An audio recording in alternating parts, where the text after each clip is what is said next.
Curso do IBGE, a matéria mais importante, geografia. Sem ela, você não vai conseguir entrar. Mas eu tenho uma boa notícia para você. Trago aqui algumas questões de geografia dos últimos concursos do IBGE aqui para o Gabarita Gel. Nós vamos te explicar temas que sempre estão propostos nas provas do IBGE.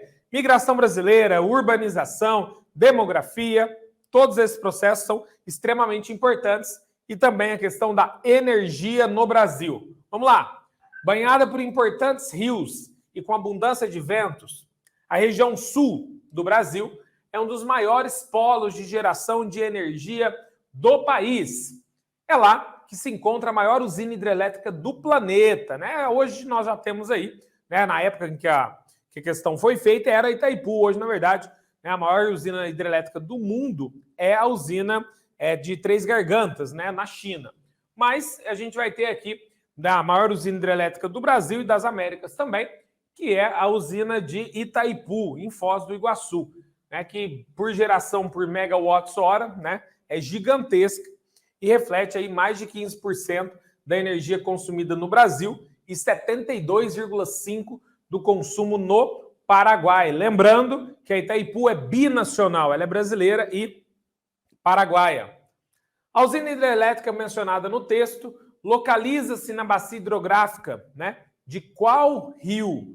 Esse, então, é um ponto importante para a gente entender. Vamos localizar. Ah, não sei nada de rio. Então, vamos pelo processo geográfico para entender. Então, você poderia ir por eliminação. O tipo de questão dessa, você vai eliminando. Então, vamos lá. Então, é na fronteira na região sul do Brasil. Então, falar região sul. Então, vamos pensar. Rio Tocantins vai estar na região sul, galera? Não, né? E aí você pode, né, de cara, Rio Parnaíba, né? Então você pode pensar, pô, Parnaíba pode ser São Paulo, né? Você poderia estar com isso na cabeça. Então tá, de cara dá para eliminar Tocantins. Fechou? E aí ele vem dizer claramente para mim o seguinte: a usina hidrelétrica mencionada localiza-se na bacia hidrográfica de qual rio? Certo? A questão, galera, fala sobre Brasil, certo? Então, a tendência é que o rio seja um rio brasileiro, né? Então, a gente vai ter um rio, com certeza, que vai ter aí o direcionamento de nome brasileiro. Você pensa comigo, desses rios que nós temos aqui, né, ligado à região sul, basicamente Paraná, Uruguai e Paraguai, que poderiam estar na região sul. Mas como é a usina hidrelétrica falando do Brasil, a alternativa A é a correta, o rio Paraná, né, que é o rio principal aí da usina de Itaipu, a bacia do Rio da Prata, né? Então, um rio espetacular ali que nós temos, lindão, certo? O rio da região da usina de Itaipu. Combinado? Então, alternativa A. Próxima, a gente vai falar agora de formação territorial brasileira. Vamos lá, como é que o Brasil se forma? Os portugueses introduziram pioneiramente na África e no Brasil um tipo de agricultura apoiada na monocultura açucareira em grandes propriedades, com mão de obra constituída predominantemente por escravos. Então, o que eu tenho aí? Um processo da formação inicial do Brasil pela região litorânea, a mão de obra escrava, né, durante quase 400 anos, uma crueldade, um terror absurdo, né, um grande genocídio que nós tivemos no Brasil em relação aos negros que foram escravizados vindos da África, certo? Então, na mão de obra constituída aí da estrutura de exploração, né, sobre áreas de grandes latifundiários que pegaram as terras vindas da ocupação portuguesa e depois das capitanias hereditárias e sesmarias feitas pelos colonizadores. Aí a pergunta vai me trazer. Esse modelo, né, da monocultura açucareira, monocultura, uma cultura só, certo? Ou seja, não é uma área de rotação de cultura, não é uma área de grande investimento no solo, então é uma área totalmente de exploração. Então, primeiro monocultura açucareira, a gente tem depois monocultura do café, certo? Nós temos a exploração da borracha, o ciclo do ouro. O Brasil é um país que cresceu por ciclos econômicos, ou seja, cresceu desintegrado, onde se explorava tudo de um lado e iria, né, como parasita, tirava tudo de um lado e iria buscar em outro, porque aqui era simplesmente uma área de exploração para os portugueses. E aí ele fala, né, que essa monocultura em grandes propriedades, ou seja, áreas de latifúndios, com mão de obra constituída predominante de escravos, toda a produção era embarcada em navios com destino à Europa. Esse tipo de agricultura persiste até hoje no Brasil, né? Sem trabalho escravo oficial, porque o trabalho escravo era permitido em lei no Brasil até 1888.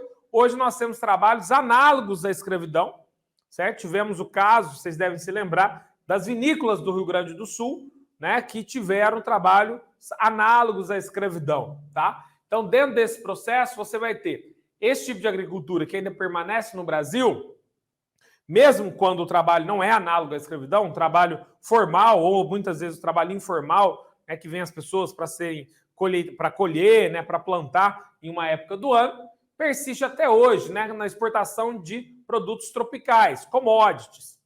A atividade agrícola descrita acima é denominada agricultura do quê? Jardinagem? Não, agricultura de jardinagem é aquela produção na Ásia, no Sudeste Asiático, né? Agricultura de inundação, arroz, trigo, milho, né? E geralmente não é monocultura, você tem uma certa variedade na região, mesmo que o arroz e o trigo prevaleça. De regadio, né? É uma área onde você tem essa estrutura de rega que demora um pouco mais? Não. Agricultura de subsistência para o próprio alimento? Não, é de exportação. Agricultura de precisão com alta tecnologia? Se vem desde o período colonial? Não. Então só nos sobra o plantation, agricultura de exploração em grandes latifúndios, mão de obra barata, grandes áreas, sem grande emprego de tecnologia. Característica aqui do plantation que ainda predomina no Brasil. Questão agrária, ponto importante, o IBGE sempre gosta desse tipo de questão. Segundo os dados do próprio Instituto IBGE, cerca de 28% da PEA, essa palavra sempre aparece, está ligada à questão demográfica, população economicamente ativa brasileira trabalha no setor primário, 28% da PEA, segundo os dados de quando a questão foi feita. Sendo a agropecuária responsável por apenas 9,1% do nosso produto interno bruto.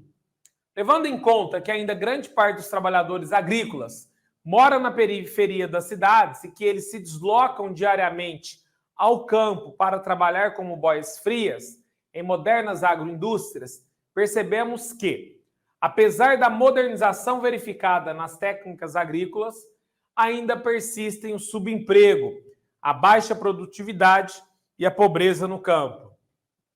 Essa modernização técnica do campo provoca a seguinte consequência socioespacial. Modernizei o campo, isso começa lá na chamada Revolução Verde. Essa modernização, então, é aquele processo da Revolução Verde, a partir dos anos 60. Eu modernizo o campo, ou seja, aumenta a produção no campo, que se torna uma agroindústria, os CAIs, complexos agroindustriais. E nisso, o que acontece? Aumenta a produção, tem commodities, né, que vão vender mais para o mundo inteiro, mas quem ganha com isso são os grandes latifundiários, enquanto aqueles funcionários do campo, né, aqueles pequenos agricultores perdem o emprego, perdem a lavoura, e aí eles têm que fazer o quê? Se dirigir à cidade, porque o desemprego estrutural acontece e ele vai em busca de uma melhor qualidade de vida, que muitas vezes não acontece. Mas o caminho que ele tem é ir para a cidade, no que a gente chama de êxodo rural, saída do campo e se dirigindo à cidade. Combinado? Bom, sou o professor Max Atualidades aqui para o Gabarita Gel. Acompanha a gente, nós temos mais vídeos de várias questões. Acompanha aqui porque você vai estar dentro do IBGE. Um grande abraço, até mais. Vai!